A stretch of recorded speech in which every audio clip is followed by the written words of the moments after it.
Can we get ready? Ow. Alright, so while we're getting ready, how about again we repeat what independent means? X variable. Nope. It can do stuff on its own. It can do stuff by itself. It can does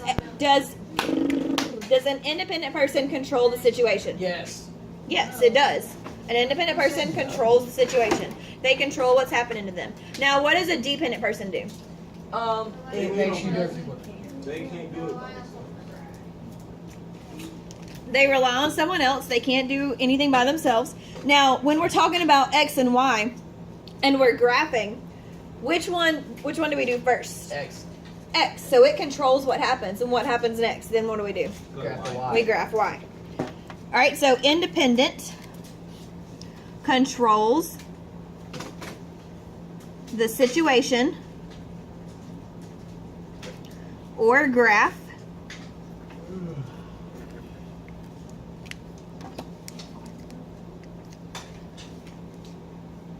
and it causes change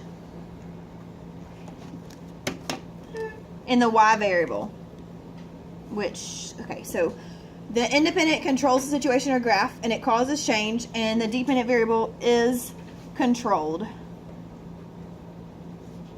or depends on something.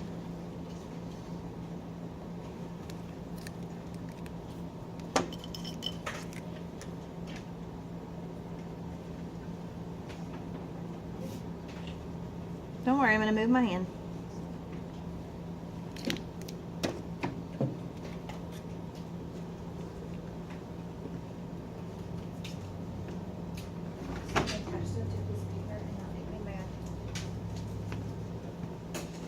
Now, we said that which variable is always the independent variable? X. X. That means that Y is always the dependent. Now, did you guys practice graphing equations last year? I don't remember. Did you practice putting stuff in a table using an equation? We're going to practice that again this year. I'm sorry, I'm burning up. So what we're going to do at the bottom of the page, is everybody ready? No. You're about to go crazy.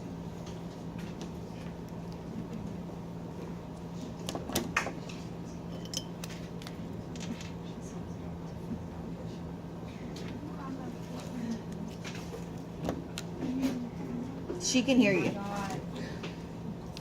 All right, so down here I want you to write y equals x minus 3, and then I want you to make a t-table. Now, again, when we're graphing stuff, what did we say that we graph first? X. We graph x first. So which values do you think we're going to write down first? X. Now, did you guys always pick the same x values over and over last year when you did a table? No. Well, a great thing to do is to do -2, -1, 0, 1, and 2. Those are my favorite things to plug into a table. This is familiar. And we're going to practice this more, but right now I want to show you how x controls y. Now, if we're given the values of x, what are we going to plug in? Are we going to plug in x or are we going to plug in y? Y.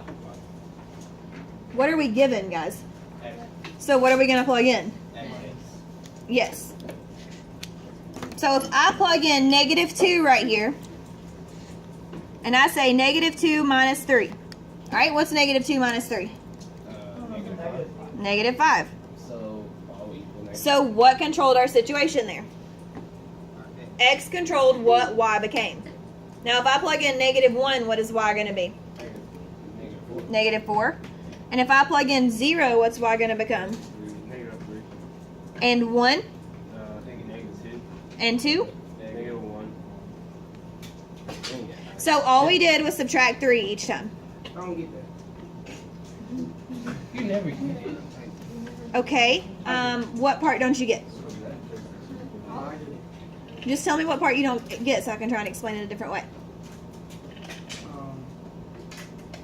So you just subtract it? That's all we're doing because the problem says, this graph says x minus 3. So all we did was we took our x and we subtracted 3 from it each time. Put the number on Yep. Now, this is our independent variable algebraically. This is what controls our system when we're looking at a graph. So now, what if I gave you a situation and I said, your if the situation is your grade and the homework you do, what controls the situation? The homework you do. The homework you do. What if I said you talking in class and turning around and looking at people versus Miss Asbury's temperament? What's going to control whether I get angry? Your behavior. Your behavior. So,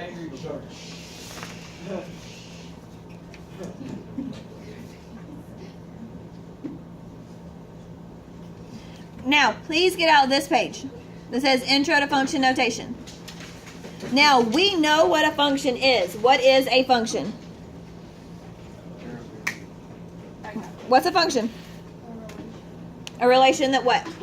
Where X X only has one Y. Very good. And what must it pass? The vertical line test. The vertical line test. Now, what we're going to talk about now is we're going to talk about functions using real life situations. Now, somebody read the directions for me.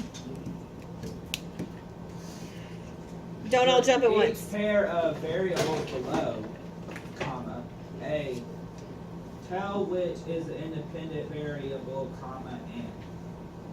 Write a sentence giving the relationship between the two variables using either quote unquote depends upon or quote unquote is a function of. Fantastic. All right, now, looking at spring rainfall and wildflowers, which one is independent? Which one controls the situation? Spring Spring rainfall. rainfall. Spring rainfall. Why do you say that spring rainfall controls the situation? Because wildflowers are in spring rainfall. They can't grow if we don't have rain, right? So we're going to put an I above rainfall and a D above wildflowers. Now, how could we write that as a sentence with depends on in there?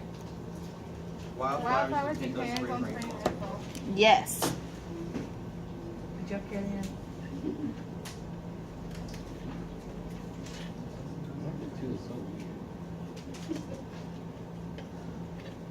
Now, we're also going to use is a function of. We could just replace depends on with is a function of. Wildflowers are a function of spring rainfall. That's how we would say it.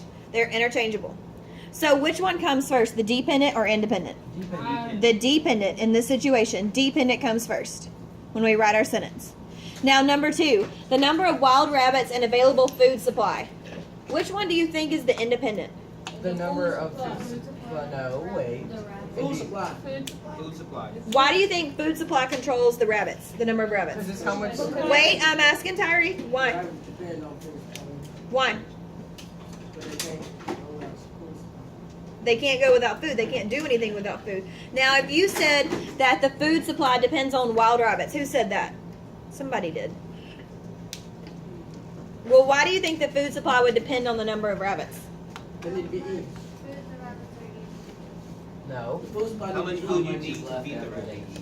How much is left after they eat? If they eat a bunch, there's not going to be a lot of food supply, right?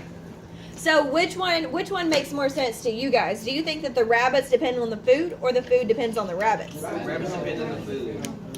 Okay, so please write D above wild rabbits and I above food supply. Now, I want to use is a function of instead of depends on. So how could we say this? Rabbits are a function of available food supply. All right, so the number of rabbits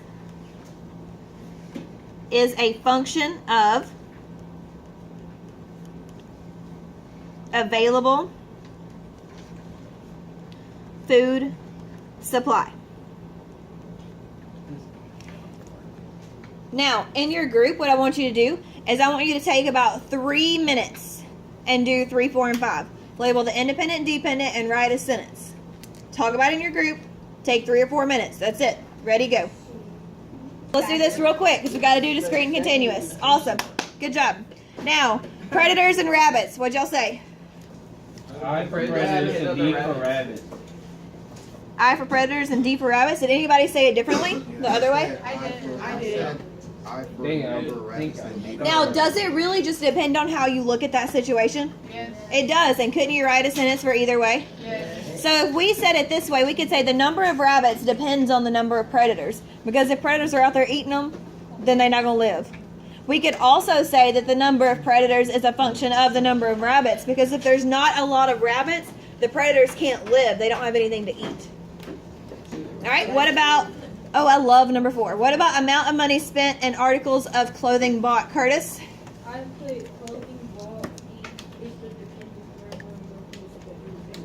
But does it say money that we spend, or does it say money spent, as in past tense?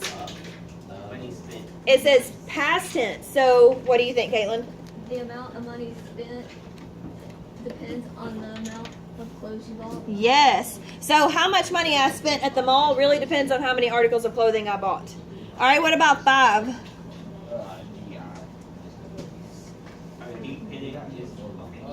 mosquito larvae dependent, stagnant waters independent. Yep, because if you don't have stagnant water, you won't have a lot of mosquito larvae. I feel Hey, don't feel dumb. Now, I have this whole packet of things like this that's on functions that you could do from now until November if you wanted to for bonus points. You have to do it in 0 period, and you have to sign up to come. It's a great thing to do. It's a lot of real world stuff, but you have to do it without me. Now, you can do it as a group. You can also pair with somebody else in here. You can't, you could, he may not want to work with you. You just sign up on the board over there so I know how many copies to make. Don't just show up and say I need a copy. Okay? And you have to work on it. This is not like you got to come and participate in this. This is not I'm just going to get it and try it. Like this is in here, me seeing what you're doing, you putting forth the effort. Stop being so weird. Add me Depends on how much. Snapchat. It depends on how much you do. Buy my mixtape. All right, now It's called Miss Asbury. discrete and continuous functions. Baby Come Back by Shaquem. Inspired by Discrete Miss and Asbury. continuous. Stop, Tariq. Don't encourage him to keep doing that. Because my other meeting Miss Asbury. Oh. We're going to do that. We're going to continue on intro to function notation next week. But right now we're doing discrete and continuous because we're going to talk about the different kinds of graphs that you can see. Now, whenever I gave you your cards last week, did you guys notice that some of the graphs had just points on there and some of the graphs had lines? Did anybody see that? You should have. And we had examples of relations and functions where some of them were just dots and then some of them were full graphs, right? So those have specific names. They are either discrete or continuous. Now, what does the word continuous mean? We know what that word means. It keeps going. Now, do you think a continuous graph would be dots that are connected or not connected? Not connected. If you connected. Continuous means it keeps going, right? So what do you think that graph's going to look like? A line. A line. A line that keeps going. Beautiful. All right, so a continuous function is a graph that is connected. Now, an example of that, I'm going to do mine in yellow, could be this beauty right here. So if continuous is dots that are, if it's a graph that's connected, what would a discrete graph be? Just dots spread out, right? So it's a graph that consists of distinct. What does the word distinct mean, guys? Doesn't exist. Certain special. Spread out. A certain way. A certain way, a specific way. Distinct means you can define what it is, you can see it. So that would look like. Just random dots. Nope.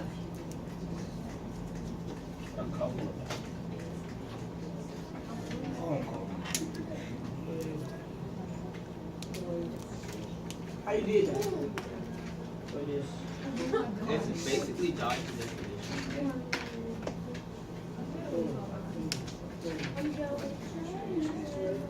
All right, so we're going to start by talking about graphing a discrete function. So open this flappy.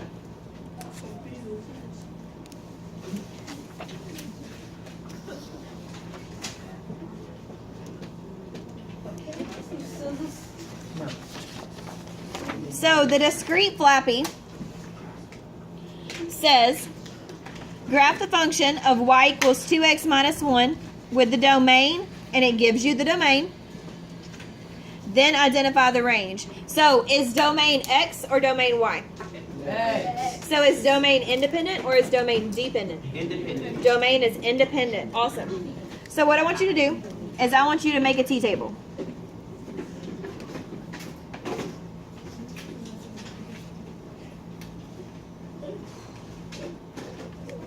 I want it to look like this. That's what. 2x minus 1. I just rewrote the function. Okay. Now, what is our domain? What x values did they give us? Negative 1, 0, 1, 2, 3. So I want you to write negative 1, 0, 1, 2, 3 right here.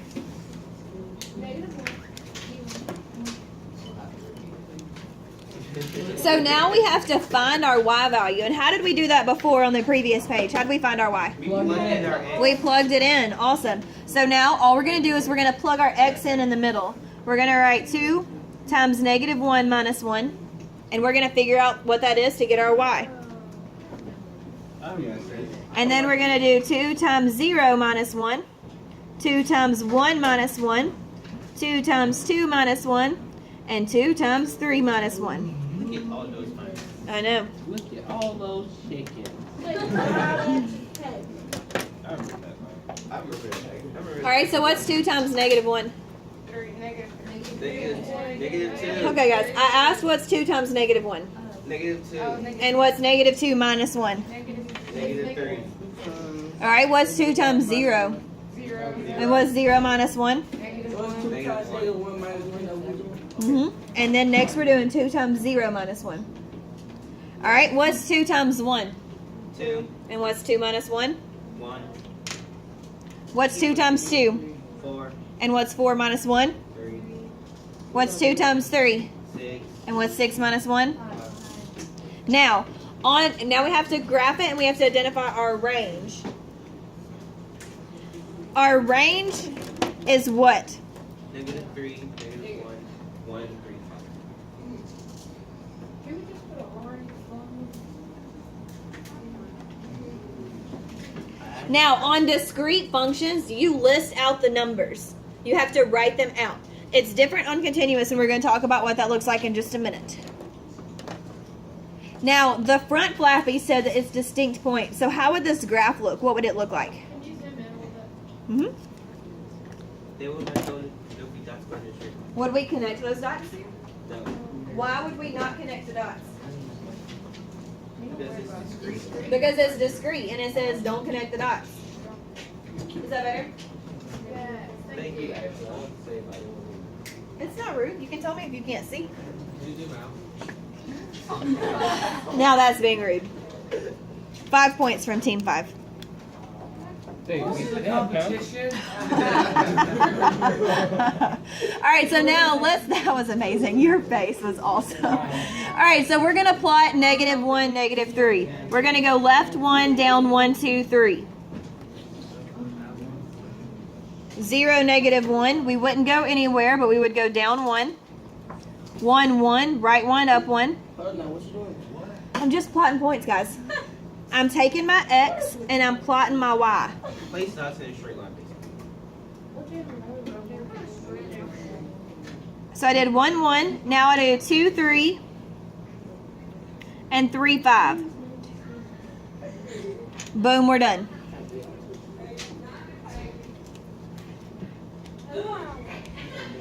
So your homework is going to be this guy right here. But we're not done. We got to do continuous, so we're not done. Okay. Now, we said that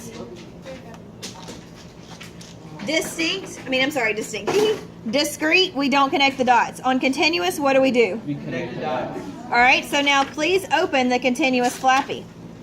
It's like the same thing that you do. Is this the same graph? The same line? Okay, look and see if it's the same equation, because I think it's the same equation. Yes, ma'am. I saved I it. died again. I'm telling you. I just need to buy a new one. Yeah, you All right, now, This says graph the function of y equals 2x minus 1, which is the same one we just did, with domain x is greater than 0. Now, on discrete, it gave us specific x values. Does it give us specific ones here? No. But what does it say? X. Teachers, can I have your attention? Write what I write. Announcement. Okay. That big pause. FTA will be selling remembrance poppies in the gym lobby tomorrow morning. So please remember that they're 50 cents and you can purchase a remembrance poppy in the lobby. Also tomorrow we will have our Veterans Day program in the morning, starting at 8:30. So listen for some of those announcements in the morning. Also, we would like to say congratulations to Brittany Grice, who will sign a letter of intent in basketball with Eastern Kentucky University this afternoon. We are proud of you, Brittany, and look forward to cheering you on at the next level of play. Students participating in Brittany's signing should report to the media center when the 8th period bell rings. That's when the bell rings. So congratulations, Brittany. I don't even know who that is. She's the tallest girl there. Is she well? Okay, so all I did was yes, ma'am. Wait just a minute. All right, I gave the x values. I gave all numbers that are greater than or equal to 0 because that's what it said our domain was. Then I plugged them in the middle and I got my y values. Now I'm just plotting my points. I need to do 3, 5. 1, 2, 3. 1, 2, 3, 4, 5. 4. 1, 2, 3, 4, 5, 6. Poop. Now, do we connect these? Why? Because it's connected. Because it's continuous. It said it's continuous. It told us that it's a continuous function, and it also says that all x values greater than 0. Now, what numbers are also greater than 0 besides 1? Is 0.5 greater than 0? Yes. What about 1.5? Yes. What about 2.25? Yes. What about 3.75? Yes. So since we're connecting all of these, that means that each point here is an x value. Each and every point is represented in this graph. So since our domain is x greater than 0, what would our range be? What's our y value?